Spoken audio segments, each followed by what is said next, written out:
Hi, wir sind Andi und Myri und seit über einem Jahr auf Weltreise mit unserem selbst ausgebauten Wohnmobil Jenny. Auf unserem Weg nach Südostasien durften wir schon viel erleben. So begann unsere Reise in Europa, wir überwinterten in Griechenland und in der Türkei, um uns dann nach Georgien aufzumachen. Nachdem wir Russland durchquert hatten, erkundeten wir entlang der alten Seidenstraße Länder, die kontrastreicher nicht sein könnten.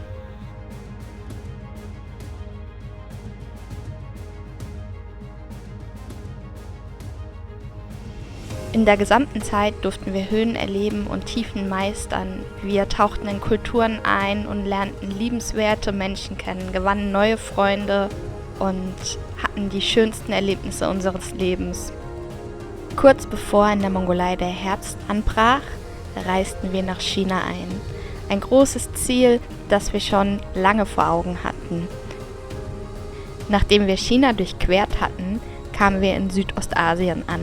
Genauer gesagt in Laos. Hier blieben wir 6 Wochen und fuhren danach nach Kambodscha.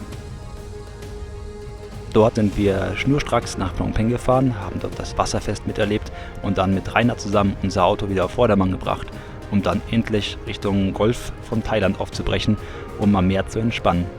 Dann gab es einen Anruf und die Situation hat sich schlagartig geändert. Wir mussten schnell zur Grenze nach Thailand, um den Einreiseversuch zu starten.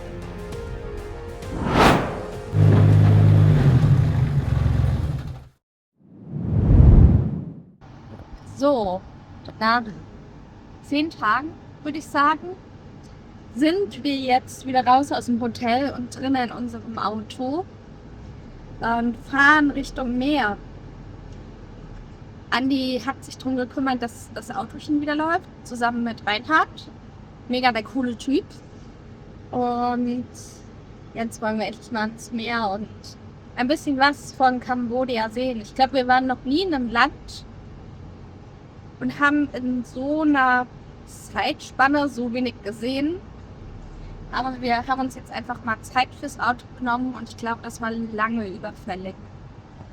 Ja, das war richtig gut fürs Auto, was wir wieder gemacht haben. Die Injektoren alleine schon. Und dann so Kleinigkeiten wie die Kabel zu den Injektoren mal erneuert. Die waren unglaublich zerfleddert. Und die Klimaanlage ist eine Wohltat. Hier im Stadtverkehr, man sieht es, ich schwitze immer noch wie blöd. Im Standgas ist es nicht kalt genug, aber wenn wir auf dem Highway sind und richtig Gas geben, dann wird es sicher ganz kalt. Hallo und Surflay aus Kambodscha.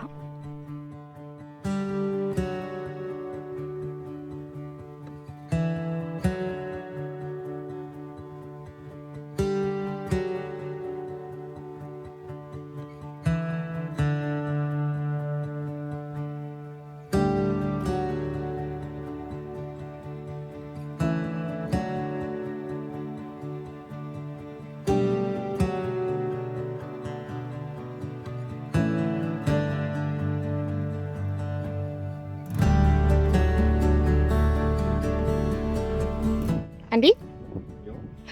Wo sind wir? Wir haben den Golf von Thailand erreicht.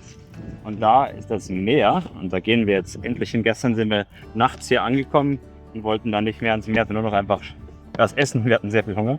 Und heute gehen wir endlich ans Meer. Zum ersten Mal seit der Türkei werden wir das wieder im Meer haben. Genau genommen waren wir nach der Türkei noch am Kaspischen Meer, aber irgendwie finden wir, dass das nicht zählt.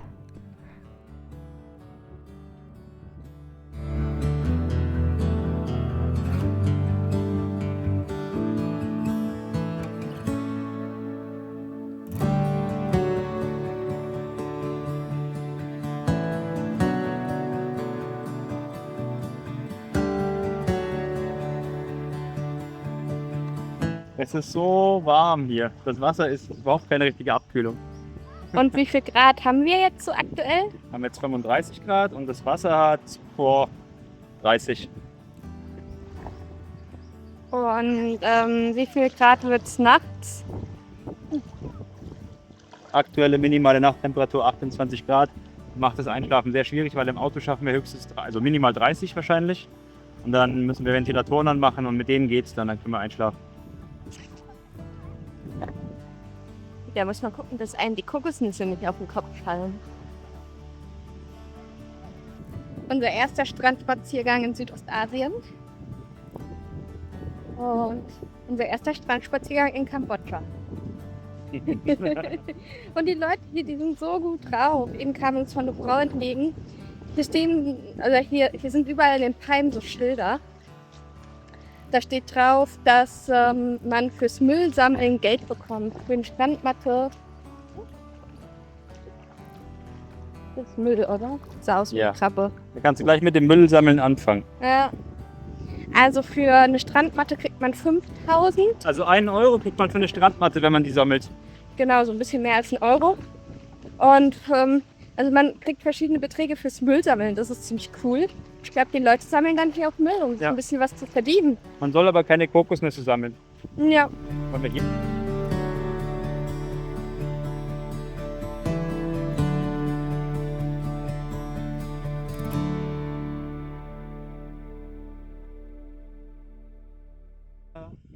Andi, friert's dir ein bisschen? Bisschen kalt.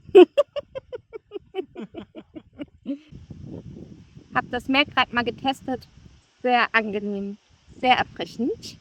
Also Stiftung Myritest sagt, gut, da ist der Andi, der erfrischt sich noch.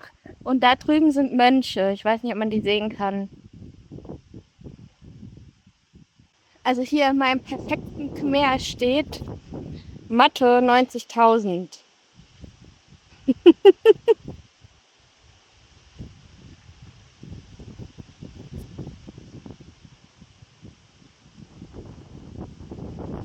Gefällt's dir, Möri? Ein bisschen.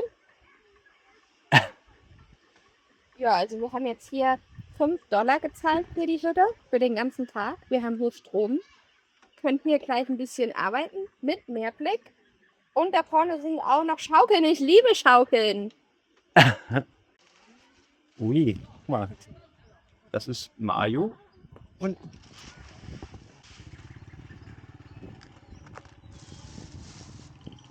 Ah, das ist irgendwie so eine Art Sandwich mit allem Möglichen. aha.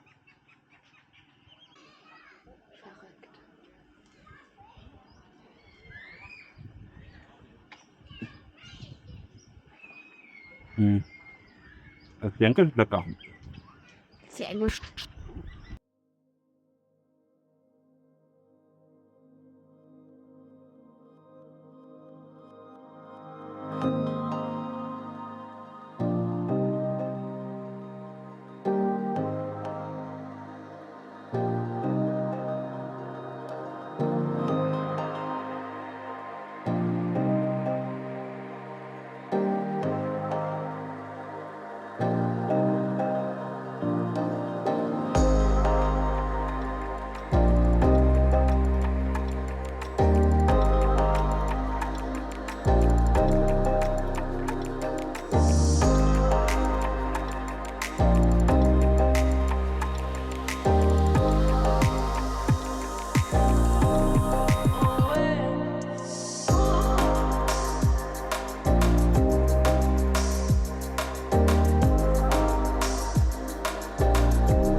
Diesen Campspot am Meer hatten uns Freunde empfohlen und ich muss sagen, es war richtig schön.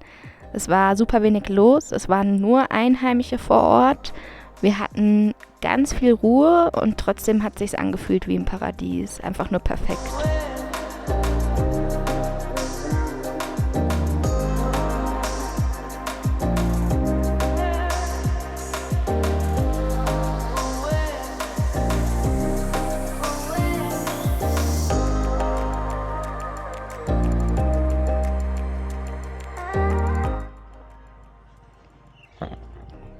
Guten Morgen und hallo bei einem weiteren Tag aus dem Paradies. Es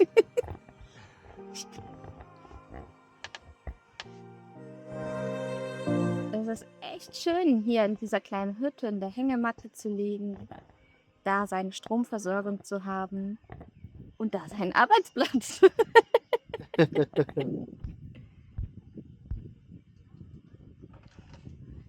Endlich wird dieser Mythos von Südostasien auch gerecht. Darauf haben doch alle gewartet. Also ich.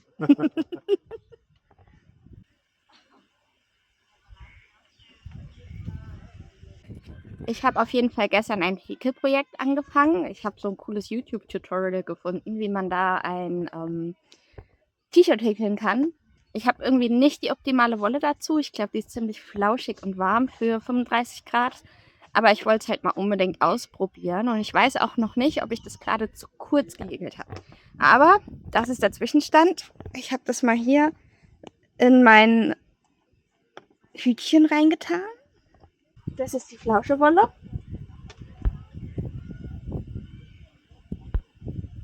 Und es ist auf jeden Fall hier so ein easy peasy Muster, wo man hier immer so Stäbchen häkelt. Dann kommt eine normale Masche rein und dann kommen quasi wieder so Stäbchen, aber versetzt, damit das so luftig wird. Ja. Und dann, das werden so 2 große Vierecke und die kommen hier quasi so drüber. Und dann werden die hier vorne zusammengehäkelt und hier halt, wo der Arm ist, zusammen. Und ich glaube, dafür habe ich es leider zu kurz gemacht. Ja.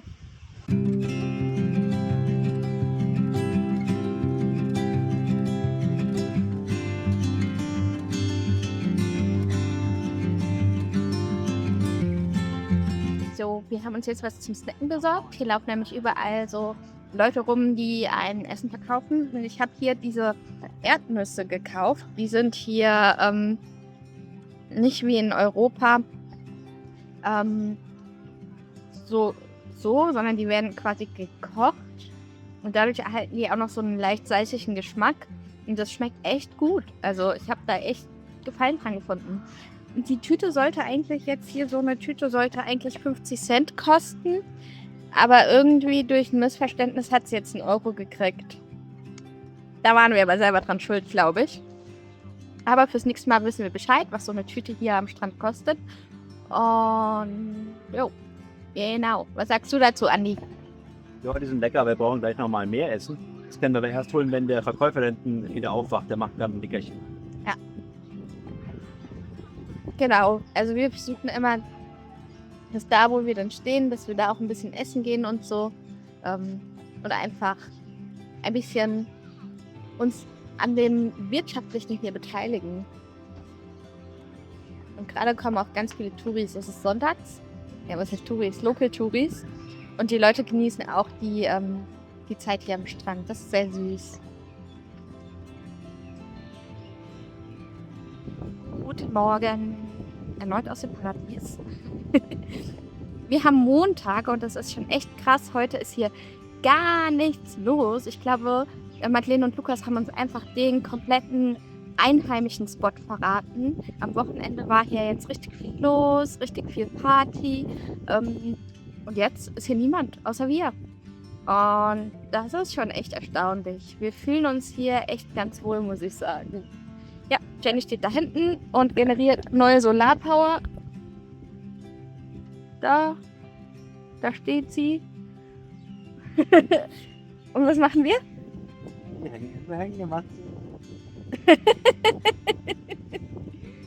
Mit der Aussicht. Ja, uns geht's so schlecht.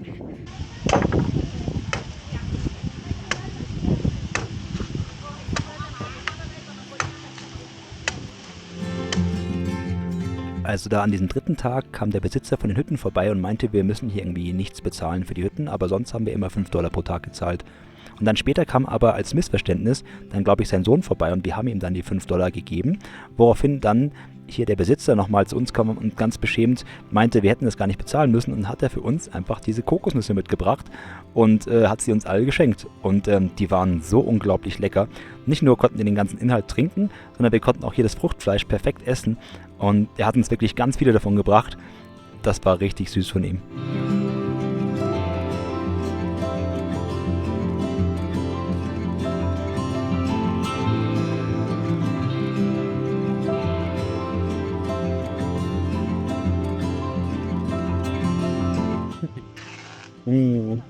Oh Gott, danke. Ich glaube, der schneidet jetzt noch die anderen 3 Kokosnüsse für uns. Oh mein Gott, wie lieb. Wir haben die gerade geschenkt bekommen.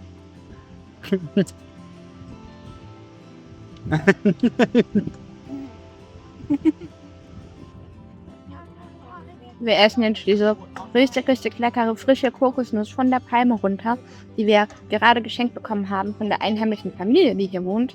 Wir freuen uns richtig darüber, die sind so süß. Sehr, sehr lecker.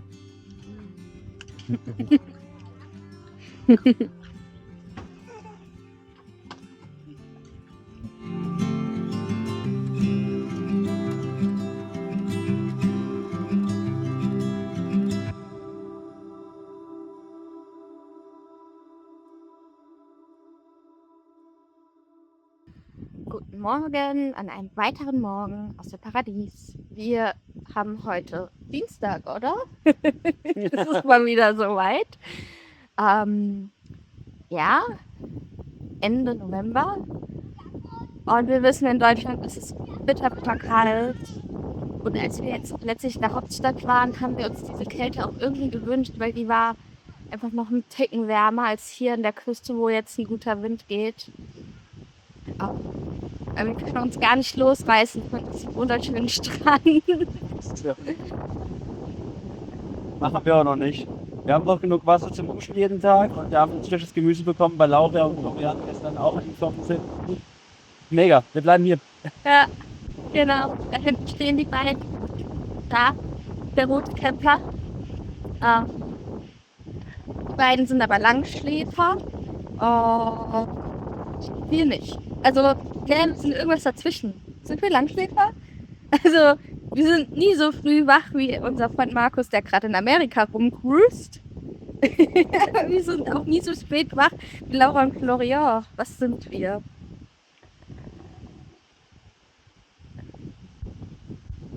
Erstmal der letzte Tag im Paradies. Wir haben gerade das Auto gestartet und was soll ich sagen, Reinhard hat seine Arbeit hervorragend gemacht. Das Auto startet, als wäre es neu.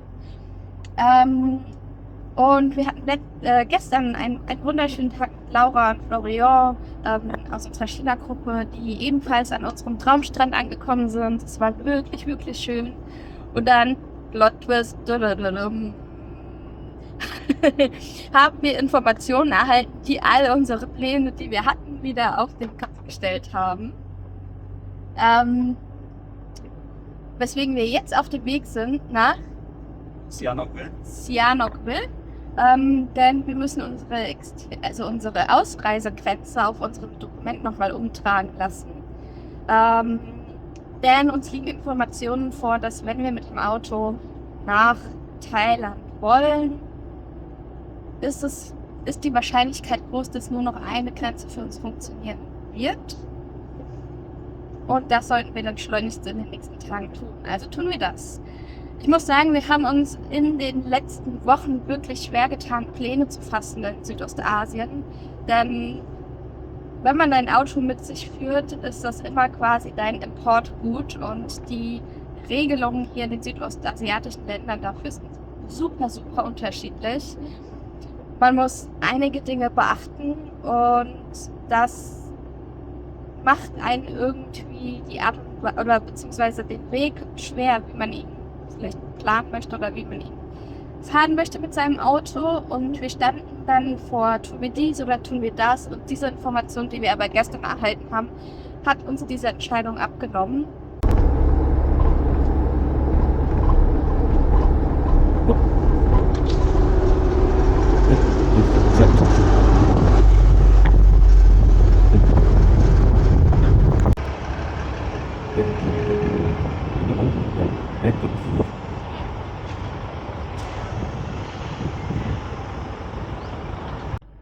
So, wir waren jetzt auf dem Customs und ein sehr netter Officer hat uns geholfen, die Ausfahrtsgrenze zu ändern. Und es ging auch mega schnell. Und auch wenn es irgendwie wuselig aussah, hatte alles so sein System. Ja, und jetzt geht's weiter an die Vorbereitungen. Ja, wir fahren jetzt zu einem 7-Eleven. Dort essen wir dann auch qualitatives Essen wahrscheinlich. Und drucken Papiere aus für den Grenzübergang morgen. Genau.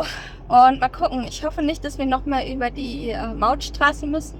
Ja, das war eben wieder so ein Erlebnis der besonderen Art. Wir sollten $4 zahlen für die Mautstraße und hatten einen 5-Dollar-Schein hingehalten. Der hatte an der Ecke aber so ein Eckchen weg. Und dann meinte die Frau an der Station, dass sie diesen Schein nicht nehmen kann. Und währenddessen sie uns den zurückgibt, hat sich der Preis einfach auf $8,50 verdoppelt. Und das haben wir nicht recht verstanden und haben gefragt, warum. Und da wir halt leider kein Khmer sprechen und die kein Englisch sprachen, haben sie erstmal nur gelacht und haben dann irgendwann einen englisch sprechenden Kollegen oder Vorgesetzten angerufen, der uns dann erklärte, ja, wir kriegen ja keinen Rabatt, deswegen müssen wir 20% mehr zahlen. Und wir so, okay, das wäre ja eine Erklärung, wenn es 20% wäre, aber das war ja mehr als das Doppelte, was sie dann auch einfach von uns wollten. Und uns ging es darum, einfach nur zu verstehen, warum wir jetzt das Doppelte zahlen sollen. Vielleicht haben sie uns in der falschen Kategorie abgerechnet oder ja, das wäre eine Erklärung gewesen, aber auch, es gab nirgendwo Preislisten und so konnten wir das halt auch nicht nachvollziehen. Und dieser Mann hat immer wieder gesagt, ja, das ist, weil ihr keinen Rabatt kriegt. Und war nicht in der Lage, auf unsere Frage einzugehen oder wollte nicht in der Lage sein, das wissen wir nicht genau. Auf jeden Fall hat dieses Telefonat nichts ergeben und es war wieder so ein Erlebnis dieser Art, die seltsam sind, sagen wir es mal so. Es ist wirklich lustig, im Nachhinein hat sich herausgestellt, dass diese ganze Fahrt, also 3 Stunden One-Way in die eine Richtung und dann wieder zurück, völlig unnötig waren, weil das Zollamt hat eigentlich gar nichts gemacht. Also es hat sich an unserem Eintrag bei unserem Importdokument nichts geändert und das konnten dann aber Gott sei Dank die Beamten später, die man bald sehen wird, an der Ausreisegrenze dann umändern. Und das war bei allen Grenzen, bei denen wir bisher waren, bei der Ausreise möglich, das zu ändern. Also mussten wir nicht extra zum Zollamt, um unsere Ausreisegrenze zu ändern. Das war einfach ein Fehler von uns. Ja, und wir haben im Nachhinein erkannt, das war ein bisschen dumm. Nach einem wilden Ritt durch die Stadt haben wir noch rechtzeitig einen Kopiershop gefunden. Ganz schön knapp, diese Sache hier heute.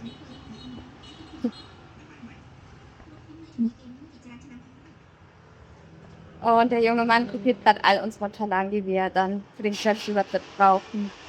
Morgen aus Kambodscha. Es ist ziemlich früh. Wir haben Donnerstag, Ende November. Und wir bereiten gerade unser Auto auf den Grenzübergang vor. Wir dachten uns, also wir wissen nicht, ob es hilft. Wahrscheinlich hilft es nicht, aber lieber mal gemacht zu haben, anstatt die Idee gehabt zu haben, uns nicht gemacht zu haben, dass wir jetzt unseren Tisch aufbauen. Falls irgendjemand reingucken sollte, wir haben von anderen gehört, die es geschafft haben, da wurde nicht ins Auto geguckt, aber falls sie reingucken wollen, ist das, und das ist keine Lüge, unser mobiles Office. Ja, kein Wohnmobil, Mobile Office. Kein Bett, es gibt kein Bett. Die Nicht-Existenz eines Bettes ist ein Kriterium, ist wichtig. Genau, und ja, machen wir uns jetzt fertig, fahren Richtung Grenze. Wir fahren noch circa 3 Stunden und dann schauen wir mal, was heute passiert. Spannender Tag heute. War irgendwie nicht so geplant, aber hey, ne? Man muss flexibel bleiben, oder? Habe ich das Gefühl. Und die wilde Fahrt beginnt. Hier haben wir heute übernachtet.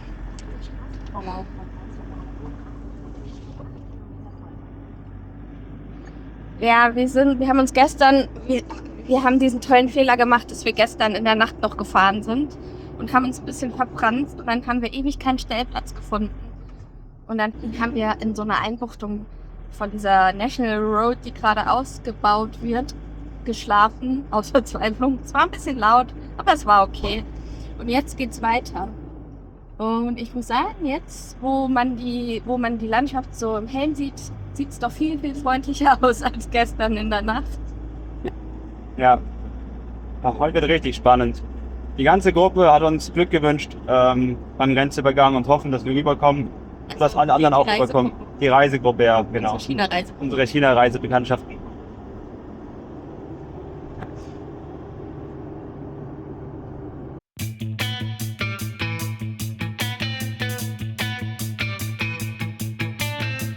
Unsere ersten Affen. Miri, halt mal die Kamera raus. Ihr seid ja schön.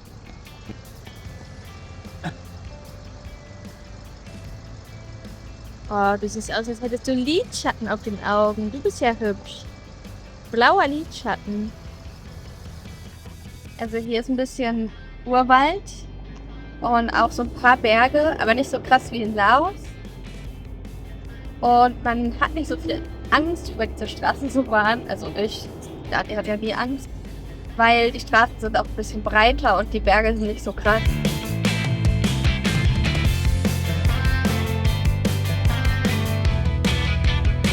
Aber es sind viele Baustellen hier auf der Bundesstraße. Und wenn ich das bei Google richtig verstanden habe, soll es irgendwann mal eine Mautstraße werden.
Okay, 700 Meter vor der kambodschanischen Grenze zu Thailand.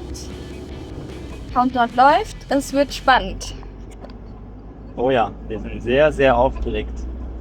Wenn wir das hier nicht schaffen, dann müssen wir vielleicht 2000 Kilometer, 2 Wochen Fahrzeit nach Laos zurück und von Pak Se in der Nähe von Pak Se einreisen. Das wäre blöd.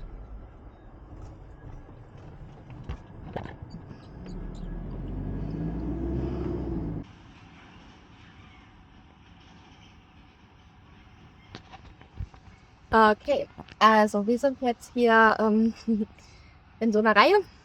Ich habe gerade eben mit einem Officer gesprochen, der meinte, auf der thailändischen Seite ist es irgendwie zu einem Stau gekommen. Und dass wir wahrscheinlich jetzt hier so 40 Minuten erstmal warten, bevor es vorwärts geht. Vor uns sind noch ein paar LKWs und ein paar Autos. Andi ist jetzt mit dem Dokument, mit dem TIP, also dem Temporary Import Dokument für unser Auto, temporären Importdokument, zum Customs, also zum Office gelaufen, zum Kundenoffice so. Denn wir haben ja noch eine andere Grenze in dem Dokument stehen und brauchen halt die Grenze, die wir jetzt nehmen, zum Ausreisen. Das ist in Kambodscha total wichtig, haben wir erfahren. Und ja, dann schauen wir mal, was es heute gibt. Und just in dem Moment, als ich eben die Kamera ausgemacht habe, hat sich die Schlange in Bewegung gesetzt. Und ich bin ein ganzes Stückchen nach vorne gekommen. Jetzt bin ich mal gespannt, wie lange das Ganze hier dauert.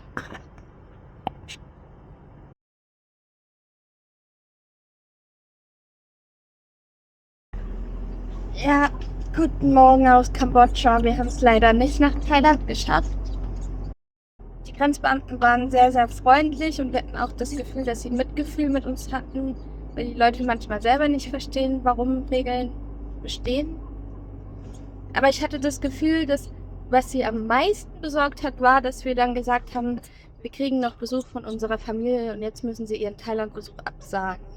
Dass Leute ihren Flug und sowas absagen, das hat sie dann doch am meisten gedrückt. Ja. Jetzt sind wir in Kambodscha. Wir finden, Kambodscha ist es auch an sich nicht schlecht. Die Leute hier sind sehr freundlich und sehr lieb und vor allen Dingen die Grenzbeamten an der Grenze, die uns wieder reingelassen haben, waren super, super süß, super mitfühlend. Aber ich muss jetzt mal ganz prinzipiell sagen, Südostasien gibt mir irgendwie nichts. Ich glaube, es liegt daran, dass hier zu viele Touristen sind und die Leute zu abgefuckt von den Touristen sind. Und ich kann irgendwie mit dem Teil der Erde nicht so bonden. Ja, ich kann es voll verstehen. Mir geht es auch so. Es ist nur möglich komfortabel, diese Länder zu bereisen, wenn du einen Rucksack aufhast und in irgendwelche Busse dich reinquetscht, von denen es ja auch Tausende gibt. Ja, aber da muss man halt dazu sagen, das ist ja nicht der Grund, warum wir mit einem Auto reisen, weil wir wollen ja gerne auch zwischen den Touristenattraktionen das Land kennenlernen und das kann man in unseren Augen einfach viel, viel besser mit einem Auto.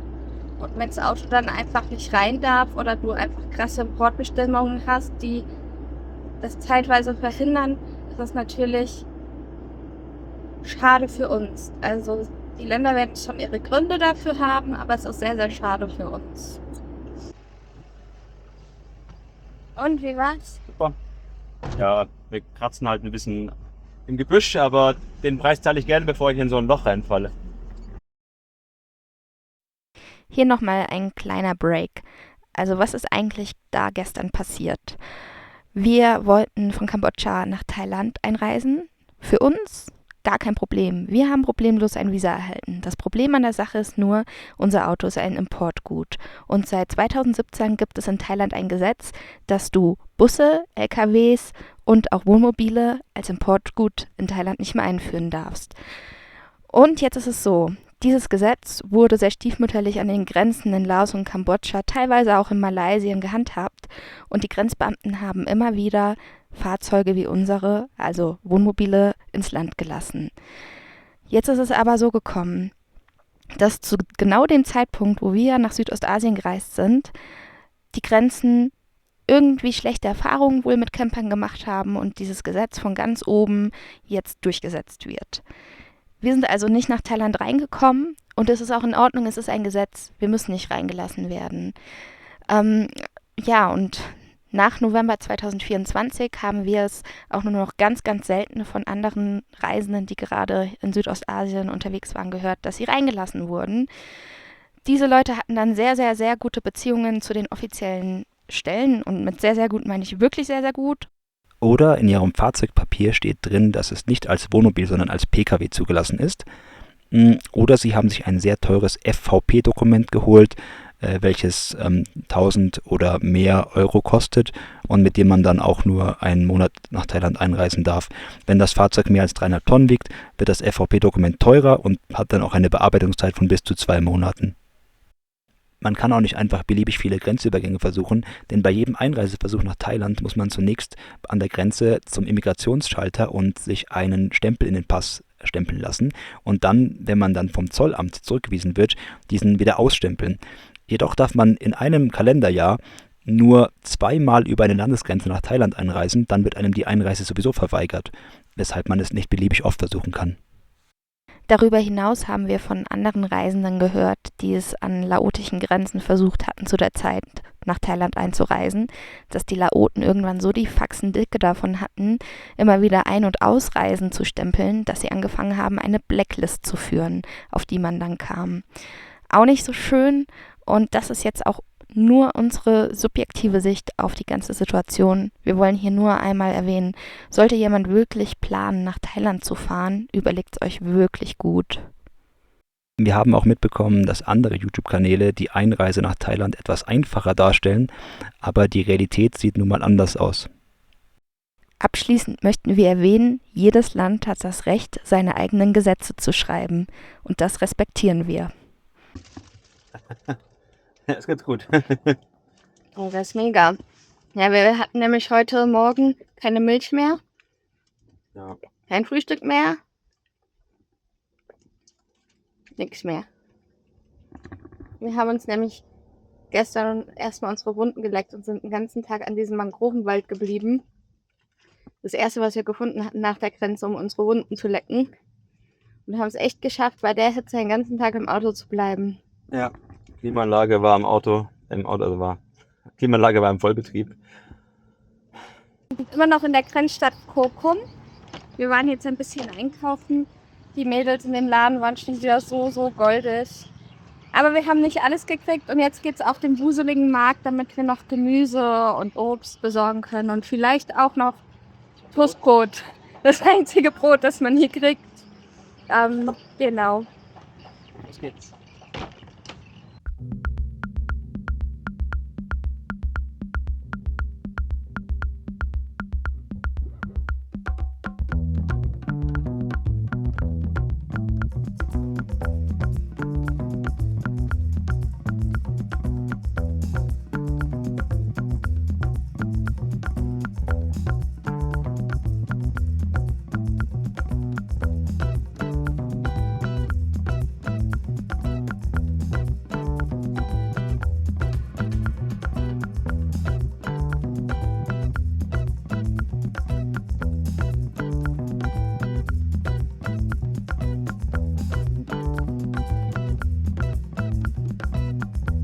Also der Marktbesuch war irgendwie schön, weil die Leute sind hier entspannt und freundlich und lieb und wirken irgendwie zufrieden.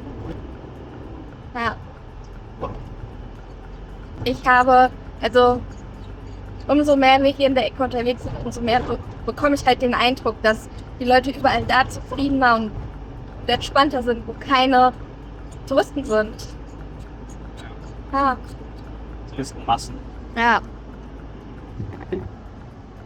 So, jetzt fahren wir den kompletten Tag, wahrscheinlich werden wir es auch gar nicht schaffen heute, über die schlechtesten Straßen wieder zurück. Also, viele Teile sind super, aber es wird sehr viel gebaut und deswegen sind sehr viele Teile Baustelle und sehr viel unbefestigt.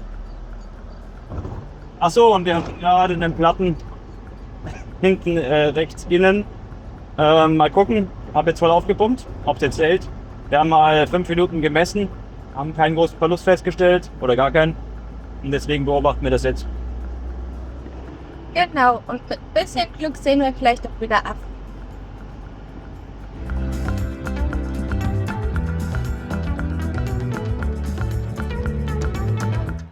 So, also hier an den Straßenrändern gibt es so kleine Restaurants und die haben ganz viele Töpfe auf dem Tisch. Und da sind verschiedene Speisen drin. Und dann kann man quasi sich was davon aussuchen und dann quasi mit an den Tisch nehmen, um es zu essen. Andi hat sich was Scharfes ausgesucht und hier haben wir Reis. Es gab für meinen Geschmack zu viel Fleisch und Fisch. Deswegen habe ich jetzt nur Reis genommen und wir hatten noch nichts gefrühstückt. So, der Plan ist ja zurück nach Phnom Penh zu fahren und wir haben es nicht in einem Rutsch geschafft, weil es echt 8 Stunden Fahrt sind. Und deswegen haben wir übernachtet auf dieser Autobahnraststätte. Und das war echt ziemlich cool. Also hier hat uns keiner gestört. Es gibt Mülleimer. Und da hinten gab es eine Fressmeile, wo wir uns auch gut abends versorgen konnten. Und jetzt geht's weiter. Und wir werden in Phnom Penh für 7 Tage wieder mal in eine Unterkunft ziehen. Durch unseren Aufenthalt dort legitimieren wir die Frage, ob unser Auto dann im Anschluss vielleicht noch 6 Wochen dort parken darf, was wir sehr hoffen. Ich habe eine Unterkunft ausgewählt mit einem geeigneten Parkplatz. Und dann können wir Vietnam besuchen. Das wäre doch schön. Und wenn nicht, haben wir immer noch Plan B, aber es wäre sehr nice, wenn wir unser Fahrzeug einfach parken könnten bei der Unterkunft. Und außerdem haben wir dann 7 Tage Klimaanlage, was auch einiges wert ist. So, los geht's, oder? Muri. Let's go! Du mich eingrenzt.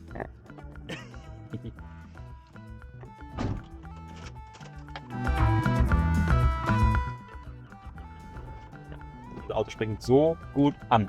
Danke, Reinhard. Dank den neuen Injektoren. Ja, Es ist heute nur 32 Grad, es ist mal ein bisschen angenehmer als sonst. Heute Nacht haben wir schon gefroren. macht's so.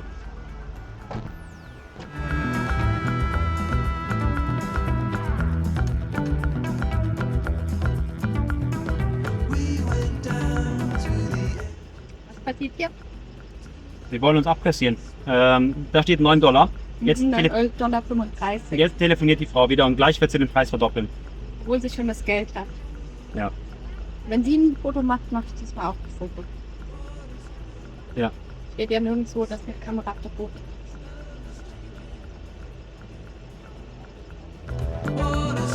Nachdem wir das dritte Mal nun diesen Highway gefahren waren und an der Mautstation dann einen sehr komischen Vorfall hatten, haben wir es diesmal drauf ankommen lassen. Der Preis, der auf der Anzeigetafel stand, hat sich immer nach einer gewissen Zeit verdoppelt, nachdem immer das Fenster des Kassierers sich geschlossen hat und diese Person telefoniert hat. Und das kam uns echt immer irgendwie ein bisschen komisch vor. Und dieses Mal haben wir eben gesagt, nein, das kann nicht sein, wieso wird der Preis verdoppelt? Wir haben also dann uns erstmal quergestellt, sie haben uns dann gedroht, die Polizei zu rufen und nachdem sie die Polizei aber nicht rufen wollten, haben wir gedacht, okay, das ist irgendwie komisch, wieso wollen sie die Polizei nicht rufen? Lange Zeit später kam diese Polizei dann, hat uns in das Büro nebenan gebracht und dort haben wir dann an einem Verhandlungstisch gesessen. Ich muss einmal kurz sagen, wir haben die Polizei dann gerufen, weil wir hatten dann wirklich ein komisches Gefühl. Die Touristenpolizei war, by the way, nicht erreichbar. Das war dann die normale Verkehrspolizei. Und an diesem Verhandlungstisch wurde dann, dank eines besser englisch sprechenden Menschen, die Situation erklärt. Und zwar hätte es sich am Ende herausgestellt, dass das einfach nur ein Fehler im System ist. Wenn unser ausländisches Fahrzeug an der Mautstation ankommt, wird immer erst der Pkw-Tarif angezeigt und dann muss die Person am Schalter das manuell umtragen. Das haben wir dann auch verstanden und dann haben wir natürlich auch die Gebühr bezahlt. Alle waren sehr freundlich und es war allen sehr wichtig, da gesichtswahrend herauszugehen und auch zu erreichen, dass wir nicht schlecht über Kambodscha oder über diese Autobahn berichten. Und das wollen wir auch nicht. Es war lediglich ein Missverständnis und sämtliche Mitarbeiter vor Ort konnten uns eben diesen Sachverhalt nicht erklären. Und dieser Fehler im System wurde jetzt notiert und wird vielleicht in einem Software-Update irgendwann mal ausgebessert. Meine Hoffnung ist, dass zukünftig an den Mautstationen Preislisten aufgehängt werden, damit man das alles auch sauber nachvollziehen kann und dass das Personal dort geschützt wird. Ob das in Zukunft so gemacht wird, ich bezweifle das ein bisschen, ich hoffe es aber trotzdem. Außerdem möchte ich dazu sagen, dass die Polizei, die uns zur Hilfe kam, sich super professionell verhalten hat und in diesem Fall auch sehr gut Englisch sprach. Ich möchte an dieser Stelle jetzt erstmal ein Fazit ziehen, bevor das Video zu lang wird. Ja, was ist hier eigentlich passiert? Wir hatten eine wunderschöne Zeit in Kambodscha und dann kam dieser Anruf, der uns benachrichtigt hatte, wir sollten schnell nach Thailand einreisen. Irgendwie hatten wir das alles anders geplant und ich muss sagen, ja, wir wussten von den Gesetzen im Vorfeld, wir wussten aber auch, dass die Thailänder es an den Grenzen nicht ganz so genau nehmen. Nun, jetzt hatte sich für uns die Situation geändert und wir hatten jetzt in Kambodscha viele Höhen und viele Tiefen. Manchmal haben wir uns gefragt, was passiert hier eigentlich? Und so waren wir irgendwie verwirrt. Jetzt hatten wir uns überlegt, hey, lass mal nach Vietnam fahren, ist ja auch um die Ecke. Wie wir da hingefahren sind und warum wir diese Zeit dort erstmal genutzt haben, um richtig runterzukommen, das erzählen wir beim nächsten Mal. Jetzt erstmal, ciao, tschüss und auf Wiedersehen.